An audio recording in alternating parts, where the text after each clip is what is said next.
Welcome to 360 Tamil. இன்னைக்கு இந்த வீடியோல நம்ம எந்த படத்தோட எக்ஸ்பிளனேஷன் பத்தி பார்க்க போறோம்னா, மலையாள சினிமால இந்த வருஷம் வெளியான துடரும் அப்படின்ற படத்தை பத்தி தான் பார்க்க போறோம். இது ஒரு பக்காவான ஃபேமிலி சஸ்பென்ஸ் த்ரில்லர் படம்னு சொல்லலாம். திருஷ்யம் படம் பார்த்திருப்பீங்க பாத்தீங்களா, அதே மாதிரி தான் இந்த படமும் இருக்கும். ஃபர்ஸ்ட் ஹாஃப் கொஞ்சம் ஸ்லோவா ஃபேமிலி டிராமா மாதிரி தான் போகும். செகண்ட் ஹாஃப் தான் ஒரு த்ரில்லர் படமா மாறும். நீங்க எதிர்பார்க்காத நிறைய திருப்பங்கள்லாம் இந்த படத்துல வச்சிருப்பாங்க. கண்டிப்பா உங்க எல்லாருக்குமே இந்த படம் பிடிக்கும் நம்புறேன். தமிழ்ல தொடரும் அப்படின்ற பேர்ல அவைலபிளா இருக்கு. பார்க்கணும்னு நினைக்கிறவங்க ஃபுல் படத்தை பாருங்க.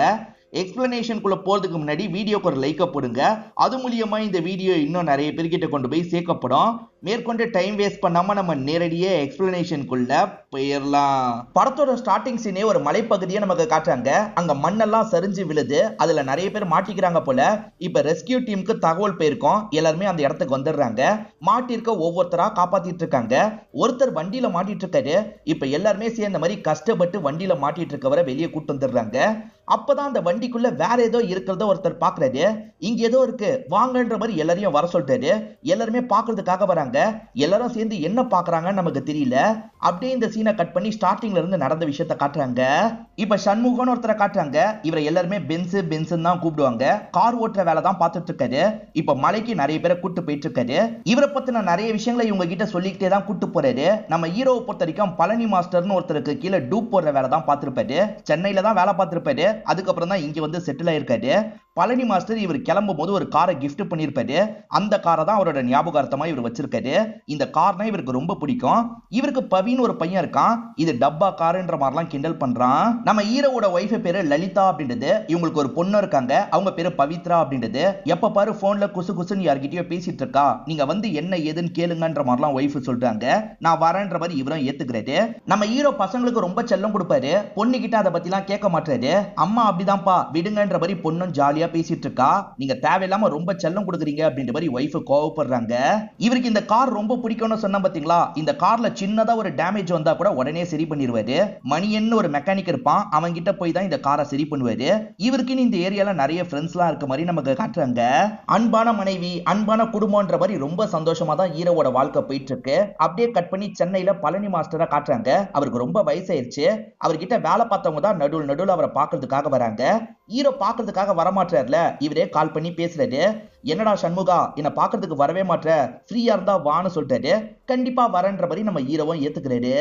நம்ம ஹீரோக்கு பவின்னு ஒரு பையன் இருக்கிறதா சொன்ன பாத்தீங்களா. அவன் ஹாஸ்டல்ல தங்கி தான் ஸ்கூல் படிச்சிட்டு இருக்கான். இப்ப ஃப்ரெண்ட்ஸோட வீட்டுக்கு வந்திருக்கான். ஃப்ரெண்ட்ஸ் எல்லாம் அப்பாவோட காரை பார்த்து இம்ப்ரெஸ் ஆயிடுறாங்க. அதுலயும் ஒரு பையனுக்கு இந்த கார் ரொம்ப பிடிச்சிருது. இந்த காரை பத்தி பெருமையா பேசிட்டு இருக்கான். இதனால ஹீரோக்கும் ரொம்ப சந்தோஷமா இருக்கு. காரை பத்தி நிறைய விஷயத்த அந்த பையன் கிட்ட சொல்றாரு. இதியா டப்பா கார்னு சொன்னன்ற மாதிரி பையனையும் கிண்டல் பண்றாரு. இப்ப இவரோட ஃப்ரெண்டு சரக்கு அடிக்கிறதுக்கு சிக்னல் கொடுக்குறாரு. இவருமே ஒய்ஃப் கிட்ட பர்மிஷன் கேட்கிறாரு. சரி போயிட்டு வாங்கன்ற மாதிரி ஒய்ஃப் சொல்றாங்க. இவரும் சந்தோஷமா பைக்ல ஏறி இங்க இருந்து கிளம்பிடுறாரு. ஹீரோவும் ஃப்ரெண்டும் சரக்கு வாங்கிட்டு இருக்காங்க. அப்பதான் ஹீரோவோட காரை யாரோ ஓட்டுறது தெரியுது. பயங்கரமா ஷாக் ஆயிடுறாரு. அந்த புதுசா வந்த ஃப்ரெண்ட் இருக்கான்ல, ஓட்டி பார்க்கணும்ன்ற மாதிரி தான் காரை ஓட்ட ஆரம்பிச்சிருக்கான். ஆனா ஹீரோவால் தான் அந்த காரை நல்லா கண்ட்ரோல் பண்ண முடியும். இவனுக்கு சரியாவே கண்ட்ரோல் பண்ண முடியல. பிரேக்கே பிடிக்க மாட்டேங்குதா, என்ன பண்றதுன்னு தெரியலன்ற மாதிரிலாம் புலம்பிட்டு இருக்காரு. ஹீரோ பின்னாடியே தான் வந்துட்டு இருக்காரு. இவனுங்க ஒரு இடத்துல இடிச்சுதான் நிறுத்தி இருப்பாங்க. இப்ப காரை விட்டு பையன் இறங்குறான்ல, பலார்னு கண்ணத்திலேயே அறையிறாரு. உனக்கு ஏதாவது ஆயிருந்ததுன்னா என்ன பண்ணிருப்பேன் அப்படின்ற மாதிரிலாம் கேட்கிறாரு. இப்ப காருக்கும் பயங்கர டேமேஜ் எல்லாம் ஆயிருக்கு. அந்த டேமேஜ் எல்லாம் இவரும் பார்த்துட்டு இருக்காரு. ஆனா எல்லாரும் முன்னாடியும் அப்பா அடிச்சிட்டார்ல, பவியோட முகமே மாறிடுது. அப்பா கிட்ட பேசாம இங்க இருந்து அமைதியா கிளம்பிடுறான். ஹீரோ திரும்பி சரி பண்ணோன்ற மாதிரி மெக்கானிக் ஷெட்டுக்கு கொண்டு வந்திருக்காரு. ஓனரும் வேற காரு மாத்திக்கோன்னு சொல்லிட்டாரு. இல்ல இதுதான் எனக்கு வேணும்னு சொல்லிட்டாரு. அங்க மெக்கானிக்கா மணியன்னு ஒரு பையன் இருக்கான்ல, அவனை ரெடி பண்ணி வைக்கிறேன்னு சொல்றான். பையன் கிட்ட கோவமா பேசிட்டுமேன்ற மாதிரி இவருக்கு கஷ்டமா இருக்கு. அப்பா ஏதோ ஒரு வேகத்துல அடிச்சிட்டா, சாரிடா, அப்பா கிட்ட பேசுன்ற மாதிரிலாம் வாய்ஸ் நோட் அனுப்பி விடுறாரு. அந்த பையன் அந்த வாய்ஸ் நோட் எல்லாம் பாக்குறான். ஆனா அப்பாக்கு ரிப்ளை பண்ண மாட்டான். இதை நினைச்சு இவருமே இந்த சைடு ஃபீல் பண்ணிட்டு இருக்காரு. இப்பதான் இவருக்கு ஃப்ரெண்டு கிட்ட இருந்து கால் வருது. பழனி மாஸ்டர் இறந்து போயிட்டாருன்ற மாதிரி சொல்றாரு. இதை கேட்கிற இவர் பயங்கரமா ஃபீல் பண்றாரு. ஒய்ஃபு கிட்டயும் பொண்ணு கிட்டயும் சொல்றாரு. நான் போயிட்டு வரேன்ற மாதிரி அந்த ஊருக்கு டிராவல் பண்ணி வந்துடுறாரு. மாஸ்டர் கடைசியா பார்க்கணும்னு கூப்பிட்டாரு. வராம விட்டுட்டுமேன்ற மாதிரிலாம் ஃபீல் பண்றாரு. அங்க இருந்து செய்ய வேண்டிய எல்லா விஷயத்தையும் இவர் செஞ்சிடறாரு. இப்ப இவரோட ஊரை பார்த்து வந்துட்டு இருக்காரு. இப்பயும் பையன் கிட்ட இருந்து ரிப்ளை வரல. இதை நினைச்சு இவரும் ஃபீல் பண்ணிட்டு இருக்காரு. ஊருக்கு வந்தோடனே அந்த மெக்கானிக் ஷெட் ஓனர் இருக்கார்ல, இவரை போலீஸ் ஸ்டேஷனுக்கு கூட்டு போறாரு. ஹீரோக்கு ஒண்ணுமே புரிய மாட்டேங்குது. அப்பதான் ஒரு விஷயம் தெரிய வருது. இவர் மணியன்னு ஒரு மெக்கானிக் கிட்ட தானே வண்டியை ரெடி பண்றதுக்காக தந்தாரு. அவனை பொறுத்த வரைக்கும் கஞ்சாலாம் சப்ளை பண்றவனா இருப்பான். கார்ல வச்சு கஞ்சா சப்ளை பண்ணிருப்பான். அதனால தான் அந்த காரை இவங்க பிடிச்சு வச்சிருக்காங்க. சார் எனக்கும் இதுக்கும் சம்மந்தம் இல்ல, என் காரை தாங்கன்ற மாதிரிலாம் இங்க இருக்க எஸ்ஐ கிட்ட பேசி பாக்குறாரு. இந்த எஸ்ஐயோட பேரு பென்னி அப்படின்றது. அப்படிலாம் காரை தர முடியாது, அந்த மணியன் தப்பிச்சு ஓடிட்டான், அதுவும் என்ன அடிச்சுட்டு வேற ஓடி போயிருக்கான், அந்த மணியன் மாற்ற வரைக்கும் இந்த காரை தரமாட்டேன்ற மாதிரி பென்னி சொல்றாரு. அப்ப மணியனை நம்ம தான் கண்டுபிடிக்கணும் போலன்னு ஹீரோ யோசிக்கிறாரு. ஹீரோவால இந்த கார் இல்லாம இருக்கவே முடியாதுன்னு சொன்ன பாத்தீங்களா, இப்ப காரை பார்த்து பயங்கரமா ஃபீல் எல்லாம் பண்ணிட்டு இருக்காரு. மணியன் இருக்கிற இடத்த பத்தி உங்களுக்கு தெரிய வருது. அதாவது மணியனோட சொந்த ஊர் வேற ஒரு இடத்துல இருக்கும், அங்க போய் பார்க்கலான்ற மாதிரி இவங்க எல்லாருமே கிளம்பி அந்த இடத்துக்கு வந்துடுறாங்க. மணியன் அப்பா அம்மா இங்கதான் இருக்காங்க, மணியன் வந்தானான்ற மாதிரிலாம் கேக்குறாங்க. அவன் வந்தா நானே அடிச்சு துரத்திடுவேன், முதல்ல இங்க இருந்து கிளம்புங்கன்ற மாதிரிலாம் அவர் கோபமா பேசுறாரு. இவங்களும் கிளம்பிடுறாங்க. நம்ம ஹீரோக்கு கவுன்சிலர் கொஞ்சம் பழக்கமானவரா இருப்பாரு, அவரை வச்சு பேசி பார்க்கலாம் நினைக்கிறாரு. அவருமே இங்க இருக்க எஸ்ஐ கிட்ட பேசுறாரு. அப்பயுமே எஸ்ஐ இறங்கி வரமாட்டாரு. காசு கொடுத்தா இறங்கி வர வாய்ப்பு இருக்குன்ற மாதிரி இந்த கவுன்சிலருக்கு தோணுது. அவர் காசு தான் எதிர்பார்க்கறாரு போல, எப்படியாவது காசு கொடுத்து அவரை கரெக்ட் பண்ணிடலாம், சீக்கிரமா இவ்வளவு காசு மட்டும் ரெடி பண்ணுன்ற மாதிரிலாம் ஹீரோ கிட்ட சொல்றாரு. ஹீரோவும் சரின்ற மாதிரி ஏத்துக்கிறாரு. ஆக்சுவலா இந்த இடத்துல காரு சுத்தம் இல்லாம அழுக்கா இருக்குல்ல, கிளீன் பண்ணலான்ற மாதிரி ஹீரோ கிளீன் பண்ணிட்டு இருக்காரு. யாரு கேட்டு இப்ப கார் மேல கைய வச்ச, முதல்ல கிளம்புன்ற மாதிரி பென்னி கோவப்படுறாரு. ரெண்டு பேருக்குள்ள இந்த இடத்துல சண்டை மாதிரிலாம் ஏற்படுது. நீ எதுக்காகடா தேவையில்லாம கார்ல போய் கைய வச்சன்ற மாதிரி எல்லாருமே ஹீரோ மேல கோவப்பட்டு இருக்காங்க. முதலியாவது அவன் காரை தர மைண்ட் செட்டுக்கு வந்தான், இதுக்கப்புறம் கண்டிப்பா காரையே தரமாட்டான்ற மாதிரி சொல்றாங்க. அப்ப கார் கிடைக்காதா அப்படின்ற மாதிரி இவருமே ஃபீல் பண்றாரு. அந்த ஸ்டேஷன்ல முக்கியமான பொறுப்புல இருக்கவர் டிஎஸ்பியா இருப்பாரு. அவரை பார்த்து பேசினா என்னன்ற மாதிரிலாம் இவர் யோசிக்கிறாரு. இப்ப நைட் நேரம் அவரை பாக்குறதுக்காக இவரும் ஸ்டேஷனுக்கு கிளம்பி வந்துட்டு இருக்காரு. யார் நீ, என்ன விஷயம் அப்படின்ற மாதிரிலாம் இவரை பார்த்து கேட்கிறாரு. இவருமே விஷயத்தெல்லாம் சொல்றாரு. என் மேல தப்பில்ல சார், தயவு செஞ்சு என்னோட காரை தாங்கன்னு கேட்கிறாரு. இந்த டிஎஸ்பியும் காரை தந்துரு அப்படின்ற மாதிரிலாம் இந்த எஸ்ஐ கிட்ட சொல்றாரு. ஆனா எஸ்ஐ இருக்காருல்ல, சார் என் மேலேயே கைய வச்சிட்டான், காரெல்லாம் திரும்பி தர முடியாதுன்ற மாதிரி சொல்றாரு. இருந்தாலும் டிஎஸ்பியோட பேச்சை மீற முடியாதுல்ல, தந்துடலான்ற மாதிரி யோசிக்கிறாரு. இந்தான்ற மாதிரி சாவியெல்லாம் ஹீரோ கிட்ட தந்துடுறாரு. எப்படியோ கார் கிடைச்சிருச்சுன்ற மாதிரி ஹீரோ கிளம்ப பாக்குறாரு. அப்ப இந்த டிஎஸ்பி இருக்காருல்ல, நாங்க ஒரு ஃபங்க்ஷனுக்கு கிளம்பிட்டு இருக்கோம், போற வழியில தான் அந்த ஃபங்க்ஷனு, எங்களை டிராப் பண்றியான்ற மாதிரி கேட்கிறாரு. இந்த டிஎஸ்பி நாள் தானே கார் கிடைச்சது, டிராப் பண்ணலான்ற மாதிரி இவருமே யோசிக்கிறாரு. சரி வாங்க சார், நான் கூட்டு போய் விடுறேன்னு சொல்றாரு. இவங்க ஸ்டேஷன்ல வேலை பார்க்குற ஒரு கான்ஸ்டபிளோட கல்யாணமா இருக்கும், அதுக்காக தான் இவங்க கார்ல கிளம்பிட்டு இருக்காங்க. பேசிட்டு இருக்கும் போது ஹீரோ ஸ்டண்ட் மேனா இருந்தாரு பாத்தீங்களா, அதை பத்தி சொல்றாரு. ஸ்டண்ட் மேனா இருந்துட்டு எதுக்காகடா இப்ப இந்த வேலை பாக்குறேன்னு டிஎஸ்பி கேக்குறாரு. நான் ஸ்டண்ட் மேனா இருக்கும் போது என்னோட ஃப்ரெண்டு ஒருத்தன் இறந்து போயிட்டான், அதனால நிறைய பிரச்சனை வந்தது, அதனால தான் மாஸ்டர் எல்லாரையும் அனுப்பி விட்டுட்டாரு, என்ன அனுப்பி விடும் போது இந்த காரை தந்து அனுப்பி விட்டாரு, அதனால தான் இந்த கார் எனக்கு ரொம்ப க்ளோஸ் அப்படின்ற மாதிரிலாம் சொல்லிட்டாரு. இப்படி பேசிக்கிட்டே இவங்களுமே ஃபங்க்ஷன் நடக்கிற இடத்துக்கு வந்துடுறாங்க. இவங்க ஸ்டேஷன்ல வேலை பார்க்குற ஒரு கான்ஸ்டபிளுக்கு தான் கல்யாணம்னு சொன்ன பாத்தீங்களா, நல்லபடியா எல்லாமே முடிஞ்சிருது போல. ஹீரோவை போகாத வெயிட் பண்ணுன்னு சொல்லியிருப்பாங்க, ஹீரோவும் வெயிட் பண்ணிட்டு இருக்காரு. இப்ப ஃபங்க்ஷன்லாம் முடிஞ்சு எல்லாருமே கிளம்ப ஆரம்பிச்சிடுறாங்க. இப்ப அவங்களுமே வா கிளம்பலாம், வேற ஒரு இடத்துக்கு போகணுன்ற மாதிரி சொல்றாங்க. திரும்பி போகணுமான்ற மாதிரி ஹீரோவும் கொஞ்சம் தயங்க ஆரம்பிக்கிறாரு. ரொம்ப தூரம்லாம் கிடையாதுரா, பக்கத்துல தான், நீ சீக்கிரமா முகத்தை கழுவிட்டு வா, நம்ம கிளம்பலான்ற மாதிரி டிஎஸ்பி சொல்றாரு. வேற வழி இல்லாம இவரும் சரின்ற மாதிரி ஏத்துக்கிறாரு. இப்ப பக்கத்துல இருக்க பைப்ல இவர் முகத்தை கழுவிட்டு இருக்காரு. அப்பதான் மாப்பிள்ளையோட அப்பா இருக்காருல, ஏதோ முணங்கிக்கிட்டே வேலை பார்த்துட்டு இருக்காரு. என்னாச்சு சார், ஏதாவது ப்ராப்ளமான்ற மாதிரி சண்முகம் கேட்கிறாரு. அதெல்லாம் ஒன்னும் இல்லைன்ற மாதிரி அந்த மாப்பிள்ளையோட அப்பா சொல்றாரு. இப்ப இவரும் கார் எடுத்துட்டு கிளம்பலாம்னு நினைக்கிறாரு. அந்த மாப்பிள்ளையே இவங்க கூட வராரு. மாப்பிள்ளை எதுக்கு வராருன்ற மாதிரி ஹீரோ யோசிக்கிறாரு. பக்கத்துல இருக்க ஒரு இடத்துக்கு தான் போனோன்ற மாதிரி சொன்னாங்கல்ல, ஆனா ரொம்ப லாங்குக்கு கூட்டு வராங்க. இவர் வந்த தூரத்துக்கு இன்ஜின் ஹீட் ஆயிருது, அதனால இவங்களுமே ஒரு இடத்துல வண்டியை நிறுத்திடுறாங்க. அதை கூல் பண்றதுக்காக தண்ணியெல்லாம் ஊத்திட்டு இருக்காங்க. இன்னும் எவ்வளவு தூரம் போனோம்னு கேக்குறாரு. பக்கத்துல தான், வா போயிடலான்ற மாதிரி டிஎஸ்பி சொல்றாரு. வேற வழி இல்லாம இவருமே ஏத்துக்கிறாரு. மேற்கொண்டு இவங்க டிராவல் பண்ணி வராங்க. அந்த ரோடே கரடு முரடா இருக்கு. சரி இங்கெல்லாம் போகாது அப்படின்ற மாதிரி சொல்றாரு. அதெல்லாம் போகண்டா, பக்கத்துல வந்துருச்சு போன்ற மாதிரி டிஎஸ்பி சொல்றாரு. வேற வழி இல்லாம அந்த இடத்துலயே இவர் போறாரு. இவனுங்க எதுக்காக இந்த மாதிரியான வழியில கூட்டு போறாங்கன்னு ஹீரோக்கு சுத்தமா புரிய மாட்டேங்குது. சரி எங்க தான் உங்களுக்கு போனோம், தயவு செஞ்சு இங்க இறங்கிக்கோங்க அப்படின்ற மாதிரிலாம் இவர் சொல்றாரு. இப்பதான் டிஎஸ்பி என்ன விஷயம்ன்றத சொல்றாரு. ஒரு கான்ஸ்டபிளோட கல்யாணத்தை முடிச்சுட்டு தானே வந்திருக்காங்க. அந்த கான்ஸ்டபிளோட பேரு சுதேஷ் அப்படின்றது. ஆக்சுவலா சுதேஷ் கல்யாணம் பண்ணிக்க போற பொண்ணு ஏற்கனவே ஒருத்தனை லவ் பண்ணிருப்பாங்க. அந்த நபர் தப்பு தப்பா போட்டோ எல்லாம் எடுத்து வச்சிருக்கான் போல. கல்யாணம் நடக்கிற இடத்துக்கே வந்து கல்யாணத்தை நிறுத்தலாம் அப்படின்ற மாதிரி அவன் பிளானோட வந்திருப்பான். ஆக்சுவலா இவங்களுக்குமே அந்த விஷயம் தெரிய வந்திருக்கும். இவங்க ஸ்டேஷன்ல இருக்க ஒருத்தரோட கல்யாணம்ல எப்படியாவது ஹெல்ப் பண்ணணும்னு இவங்க முடிவு பண்ணிருப்பாங்க. ஹெல்ப் பண்ணுங்கன்ற மாதிரி அப்பவும் கேட்டிருப்பாரு. அதனால இவங்க அந்த பையனோட கதையை முடிச்சிருப்பாங்க. நாங்க அடிக்க தான் செஞ்சோம், பார்த்தா அவன் செத்தே போயிட்டான், இப்ப டிஸ்போஸ் பண்றதுக்காக தான் வந்திருக்கோன்ற மாதிரி சொல்றாங்க. ஹீரோ பயங்கரமா ஷாக் ஆயிடுறாரு. அந்த மாப்பிள்ள சுதேஷோட அப்பா எதனால முணுமுணுத்துட்டு இருந்தாரு அப்படின்றது இப்பதான் ஹீரோக்கு புரியுது. எதுக்காக என்ன கூட்டு வந்தீங்க, என்ன பிரச்சனையில மாட்ட வைக்க பாக்குறீங்களான்ற மாதிரி ஹீரோவும் காலரை பிடிச்சு கோவப்படுறாரு. முதல்ல அந்த பாடி எடுத்து வெளியே போட போறன்ற மாதிரி கார் டிக்கியை ஓபன் பண்ண பாக்குறாரு. அதுக்குள்ள இவங்களும் தடுத்துடுறாங்க. உனக்கு எந்த ஒரு பிரச்சனையும் வராது, நாங்க பிரச்சனை வந்தாலும் பாத்துக்கிறோம், நீ அமைதியா கார்ல உட்காரு, நாங்க வேலையை முடிச்சிடுறோம், எங்களை டிஸ்டர்ப் பண்ணனா உனக்கு தான் பிரச்சனைன்ற மாதிரி மிரட்டுறாங்க. இவரும் அமைதியா கார்ல போய் உட்காந்துடுறாரு. இப்ப இவங்களே காரை டிரைவ் பண்ணி ஒரு இடத்துக்கு வந்துடுறாங்க. இப்ப டிஸ்போஸ் பண்றதுக்காக பாடி எல்லாம் தூக்கிட்டு போயிட்டு இருக்காங்க. இவரும் அமைதியா கார்ல உட்காந்துட்டு இருக்காரு. அப்பன்னு பார்த்து இந்த வழியா லோடெல்லாம் எடுத்துட்டு ஒரு லாரிக்காரர் வந்துட்டு இருக்காரு. அவருமே ஹீரோ உட்காந்துட்டு இருக்கிறத கவனிக்கிறாரு. எதுக்காக இந்த இடத்துல வண்டியை நிறுத்திட்டு உட்காந்துட்டு இருக்கன்ற மாதிரிலாம் கேட்கிறாரு. ஹீரோ எந்த ஒரு பதிலும் சொல்லாம அமைதியா இந்த இடத்துல உட்காந்துட்டு இருக்காரு. போனாங்கல்ல அவங்க 3 பேருமே கொஞ்ச நேரத்துல திரும்பி வந்துடுறாங்க. அவ்வளவுதான், விஷயம் முடிஞ்சிருச்சு, இப்ப வீட்டுக்கு போன்ற மாதிரி சொல்றாங்க. இவரும் வண்டி எடுத்துட்டு வேகமா இங்க இருந்து கிளம்புறாரு. இங்கதான் படத்தோட இன்ட்ரோல போடுறாங்க.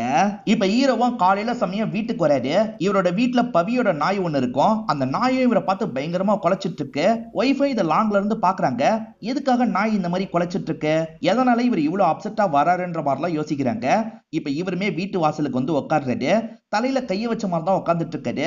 என்னங்க ஆச்சு, ஏதாவது பிரச்சனையான்ற மாதிரி கேக்குறாங்க.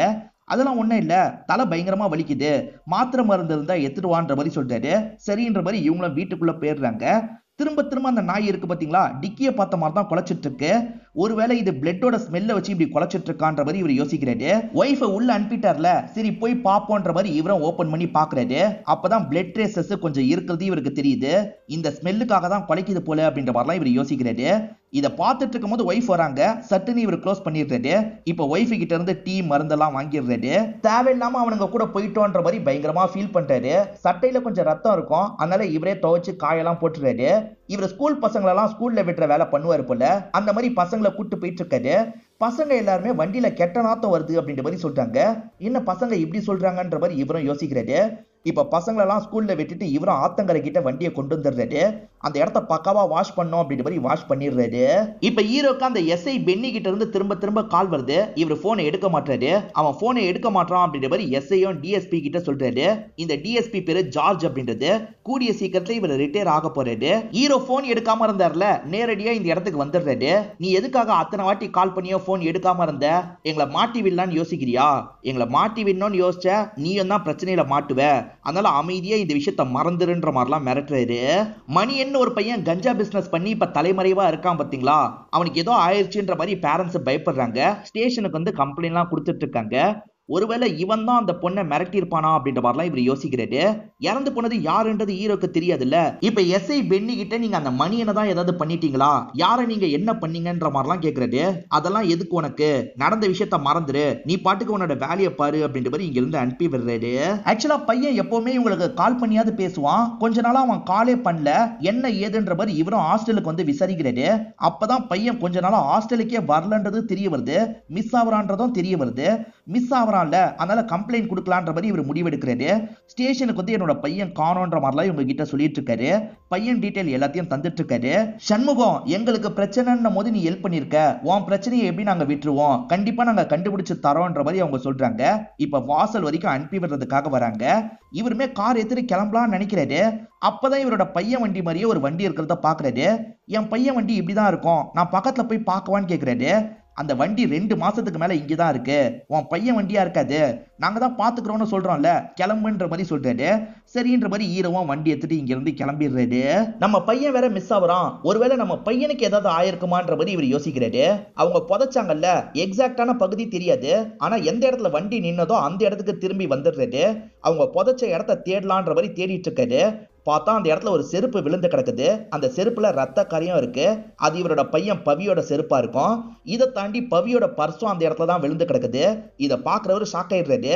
அப்ப நம்ம பையனை தான் கூட்டு வந்திருக்காங்க, நம்ம பையனை தான் இந்த இடத்துல புதைச்சிருக்காங்க அப்படின்ற மாதிரிலாம் பயங்கரமா ஃபீல் பண்றாரு. நம்ம பையனா இருக்க வாய்ப்பு இருக்குன்னு நினைக்கிறாரு. ஆனா கன்ஃபார்ம் பையன்றதும் இவருக்கு தெரியல. ஏன்னா பாடி எங்க இருக்குன்னு இவரால பார்க்க முடியல. நம்ம பையனுக்கு தான் ஏதாவது ஆயிடுச்சா அப்படின்ற மாதிரி வீட்டுக்கு வந்து பயங்கரமா இவர் ஃபீல் எல்லாம் பண்ணிட்டு இருக்காரு. சின்ன வயசுல அந்த பவி சோகமா நாய்க்குட்டியை வச்சு நின்னுட்டு இருக்கான். இவருமே ஆறுதலுக்காக அவன் தோல்ல கையை வச்சு கூட்டு போயிருப்பாரு. அதெல்லாம் யோசிச்சு பாக்குறாரு. அவன் போகும்போது பைக் ஒரு பார்வை பார்த்துட்டான்ற மாதிரி எஸ்ஐ சொல்றாரு. இதனால டிஎஸ்பியும் கோவப்பட்டு திட்டுறாரு. ஏன் அந்த பைக்கை இடம் மாத்தி வச்சிருக்கலாம்ல, இப்ப அவனுக்கு டவுட் வந்திருக்கும் அப்படின்ட்டு வரலாம் டிஎஸ்பி பயங்கரமா சத்தம் போடுறாரு. இப்ப அந்த கான்ஸ்டபிள் சுதேஷ நமக்கு காட்டுறாங்க. உன்னை பாக்குறதுக்கு யாரோ வந்திருக்காங்கன்னு வீட்டை சேர்ந்தவங்க சொல்றாங்க. இவர் பாக்குறதுக்காக வாசலுக்கு வராரு. பார்த்தா ஹீரோ தான் வந்திருக்காரு. ஹீரோ அதை பத்திலாம் கேட்கலாம்னு நினைக்கிறாரு. அதை பத்திலாம் எனக்கு எதுவுமே தெரியாது, நீ டிஎஸ்பியை பார்த்து பேசிக்கோன்ற மாதிரி சொல்றாரு. அப்படியே கட் பண்ணி மலை சரிவு ஏற்பட்டது பாத்தீங்களா, அது இப்பதான்ற மாதிரி நமக்கு காட்டுறாங்க. மலை சரிவுல நிறைய பேர் மாட்டிருப்பாங்க. காப்பாத்துறதுக்காக ரெஸ்கியூ டீம் அந்த இடத்துக்கு வந்துடுறாங்க. அப்படி காப்பாத்திட்டு இருக்கும் போதுதான் காருக்குள்ள எதையோ பார்த்து ஷாக் ஆயிருப்பாங்க. ஆக்சுவலா காருக்குள்ள ஒரு மூட்டை தான் இருந்திருக்கும். அந்த சரிவுல தான் ஏதோ ஒரு இடத்துல இருந்து அந்த மூட்டை விழுந்திருக்க போல. அந்த மூட்டைக்குள்ள அழுகி போன நிலையில ஒரு பாடி கிடைச்சிருக்கும். ஒரு பையனோட பாடி தான் கிடைச்சிருக்கும். இத பாக்குற எஸ்ஐக்கும் டிஎஸ்பிக்கும் தூக்கி வாரி போட்டுது. இவங்க 3 பேர் போய் புதைச்சு வச்சாங்க பாத்தீங்களா, அந்த பாடி தான் சரிஞ்சு வெளியே விழுந்திருக்கு. இப்ப நம்ம மாட்டிப்புமா அப்படின்ற மாதிரிலாம் இவங்க செம்மையா பயந்துட்டு இருக்காங்க. இந்த விஷயத்துல ஹீரோவை எப்படியாவது கோர்த்து வெட்டலாம், ஒன்னும் பிரச்சனை இல்லை அப்படின்ற மாதிரி இந்த டிஎஸ்பி சொல்றாரு. ஏன்னா ஹீரோவோட கார் தானே அந்த இடத்துல போயிருக்கு. ஹீரோ இந்த கொலையை பண்ணாருன்ற மாதிரி கொண்டு வந்துடலாம்னு யோசிக்கிறாரு. அப்பவே பையனை கொண்டான்னு எப்படி கொண்டு வருவீங்கன்னு எஸ்ஐ கேட்கிறாரு. அதெல்லாம் நான் கொண்டு வந்துருவேன்ற மாதிரி டிஎஸ்பியும் கிளம்பி ஹீரோவோட வீட்டுக்கு வராரு. அந்த சமயம் ஹீரோ வீட்டுல இருக்க மாட்டாரு. உங்க பையன் மிஸ்ஸிங் தானு கேட்கிறாரு. அம்மாவும் பொண்ணும் ஆமான்ற மாதிரி சொல்றாங்க.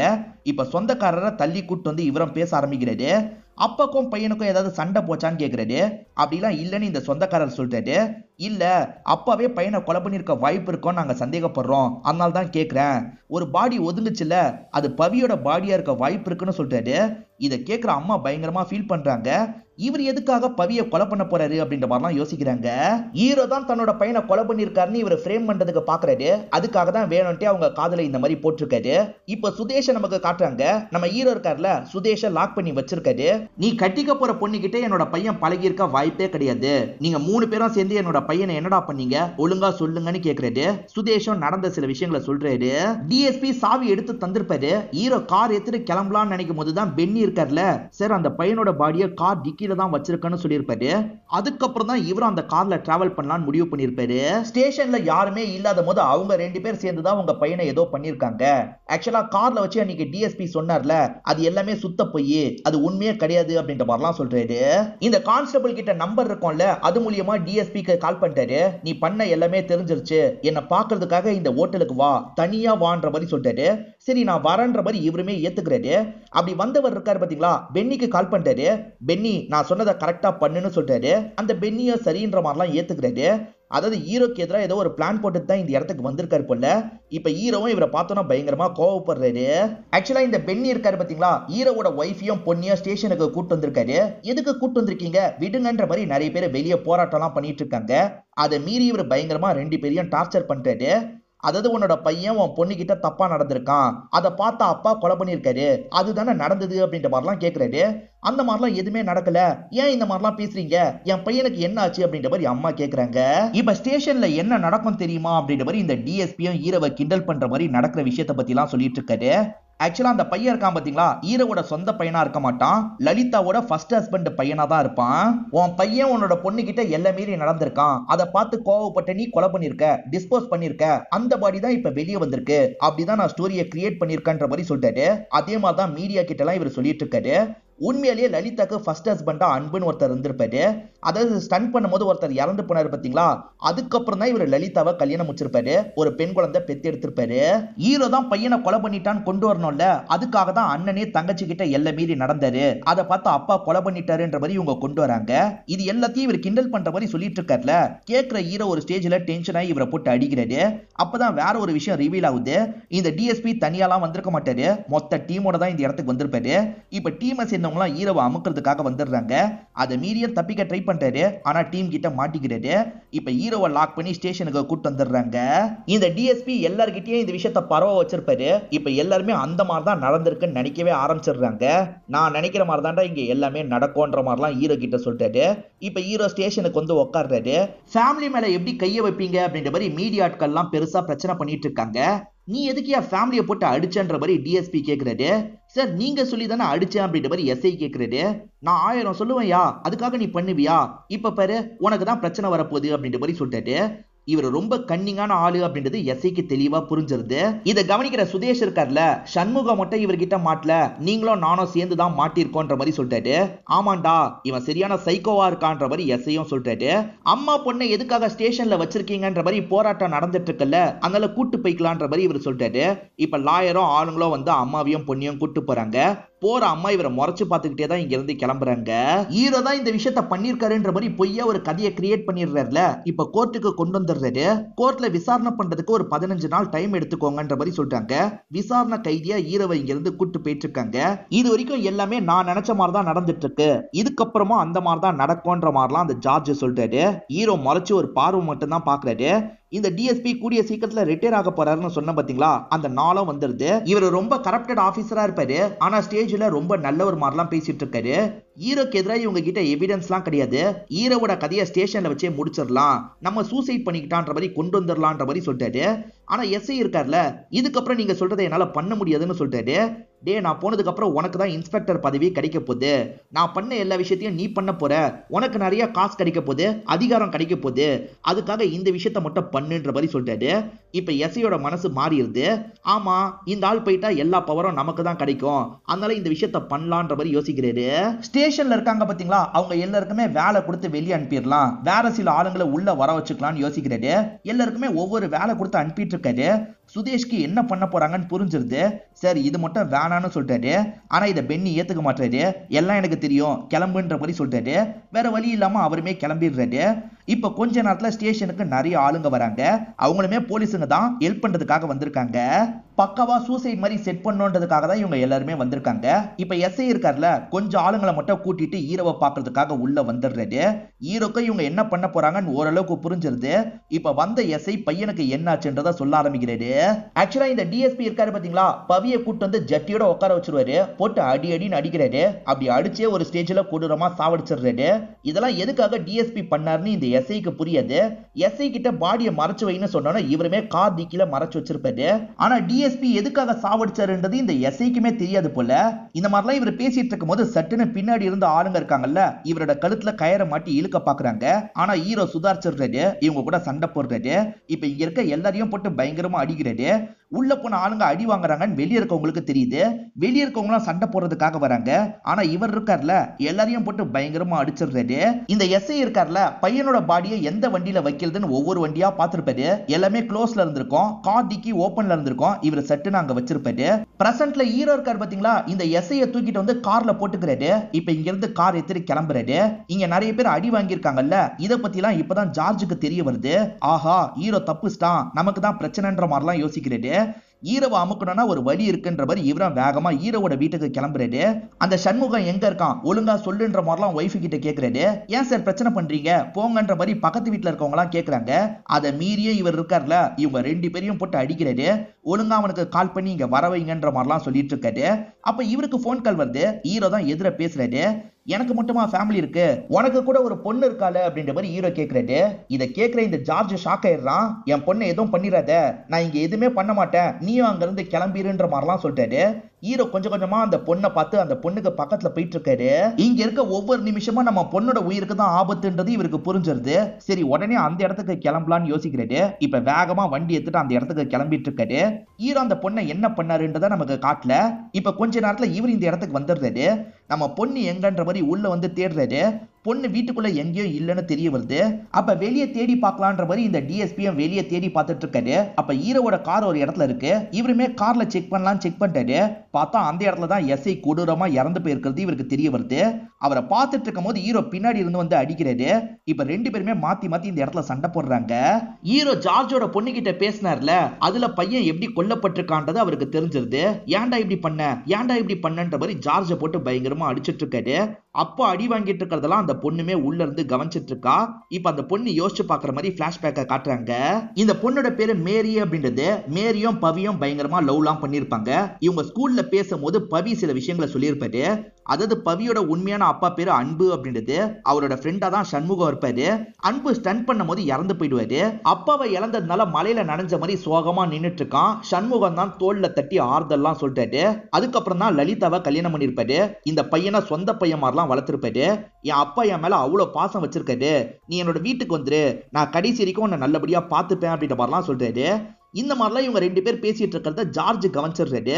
இந்த ஜார்ஜை பொறுத்த வரைக்கும் கேஸ்ட் கௌரவம் எல்லாம் ரொம்ப பாக்குறவரா இருப்பாரு. பொண்ணை வீட்டுல வச்சு போட்டு செம்மடி அடிக்கிறாரு. ஓஹோ உனக்கு லவ் கேக்குதா அப்படின்ற மாதிரி அடிக்கிறாரு. அந்த பையனையும் ஏதாவது பண்ணணும் அப்படின்ற மாதிரி யோசிச்சிருப்பாரு. அப்படிதான் அந்த பையனை ஸ்டேஷனுக்கு வர வச்சிருப்பாரு. என் பொண்ணிய லவ் பண்றியா, பெரிய இவனா நீ அப்படின்ற மாதிரி எட்டி எட்டி மிதிக்கிறாரு. நீங்க என்னெல்லாம் பண்ணீங்கன்றத உங்க பொண்ணு சொல்லிட்டா, உங்க ஒய்ஃபையே நீங்க தான் சாவடிச்சீங்கன்னு எனக்கு தெரியும்ன்ற மாதிரிலாம் இவன் சொல்றான். என் ஒய்ஃப் போன இடத்துக்கு தான்டா நீயும் போக போறன்ற மாதிரி இவரை அடிச்சு அந்த பையனை சாவடிச்சிடுறாரு. அந்த சமயம் தான் எஸ்ஐ வந்து இந்த விஷயத்த பார்த்திருப்பாரு. என்னையா பார்த்துட்டு இருக்க, போய் மறைச்சு வையன்ற மாதிரி இவர் சொல்லியிருப்பாரு. எஸ்ஐயும் வேற வழி இல்லாம மறைச்சு வச்சிருப்பாரு. இப்பதான் எல்லாத்தையும் நமக்கு புரிய வைக்கிறாங்க. முதல்ல இவங்களுக்கு சண்முகத்தோட பையன்றது தெரியாது. சண்முகம் கம்ப்ளைண்ட் கொடுக்கறதுக்காக வந்தான்ல, அப்பதான் சண்முகத்தோட பையனை சாவடிச்சது உங்களுக்கு தெரிஞ்சிருக்கும். இப்ப அந்த பையனோட பாடி வீட்டுக்கு வந்துருது. அதே சமயம் அந்த ஜார்ஜோட பொண்ணுமே இந்த இடத்துக்கு வந்திருக்காங்க. பாடியை பார்த்து பயங்கரமா ஃபீல் பண்றாங்க. அம்மா கிட்ட என்ன நடந்தது அப்படின்ற விஷயத்த சொல்றாங்க. இப்பதான் அம்மாக்கு பவி எதனால கொல்லப்பட்டிருக்காரு அப்படின்றது கிளியரா புரியுது. சண்முகம் இருக்காரு பாத்தீங்களா, பையன் சாவுக்கு காரணமான ரெண்டு பேரையும் கொடூரமா சாவடிச்சிருக்காரு அப்படின்ற மாதிரி காட்டுறாங்க. பையன் இறந்துட்டானே அப்படின்ற மாதிரி பயங்கரமா இந்த இடத்துல ஃபீல் பண்ணிட்டு இருக்காரு. வருஷம் 30,000 பேர் இந்த மாதிரி இறந்து போறாங்க, அதாவது ஆனர் கில்லிங்னால இறந்து போறாங்கன்ற மாதிரி நமக்கு காட்டுறாங்க. நமக்கு தான் எக்ஸாக்டா என்ன நடந்ததுன்றது தெரியும், ஆனா பொதுமக்களுக்கு அதெல்லாம் தெரிய மாட்டேங்குது. உங்க பையனை கொலை பண்ணிருக்கீங்க, 2 ஆபீசர்ஸை கொலை பண்ணிருக்கீங்க ஏன்ற மாதிரி மீடியாக்கள் கேள்வி மேல கேள்வி கேட்கறாங்க. அதுக்கு இவர் இருக்கார்ல, என் பையனை நான் கொலை பண்ணல, என் பையனை கொலை பண்ணவங்கள தான் நான் கொலை பண்ணிருக்கேன்ற மாதிரி சொல்றாரு. ஜார்ஜ் இறந்து போயிட்டார்ல, மேரியும் இந்த ஃபேமிலி கூடயே ஒன்னா இருக்கலாம்ன்ற மாதிரி யோசிக்கிறாங்க. இப்ப இவருமே பார்வையிலேயே அவங்கள பாக்குறாரு. இங்க இருந்து நடந்து போக ஆரம்பிக்கிறாரு. இதோடயே இந்த படத்தை முடிச்சிடுறாங்க. இந்த படம் கண்டிப்பா உங்க எல்லாருக்குமே பிடிச்சிருக்கும்னு நம்புறேன். இந்த வீடியோ உங்களுக்கு பிடிச்சிருந்ததுன்னா லைக் பண்ணுங்க, கமெண்ட் பண்ணுங்க, மறக்காம 360 தமிழ் சேனலை சப்ஸ்கிரைப் பண்ணுங்க. தொடர்ச்சியா இந்த மாதிரி வீடியோக்கள் வந்துகிட்டே தான் இருக்கும்.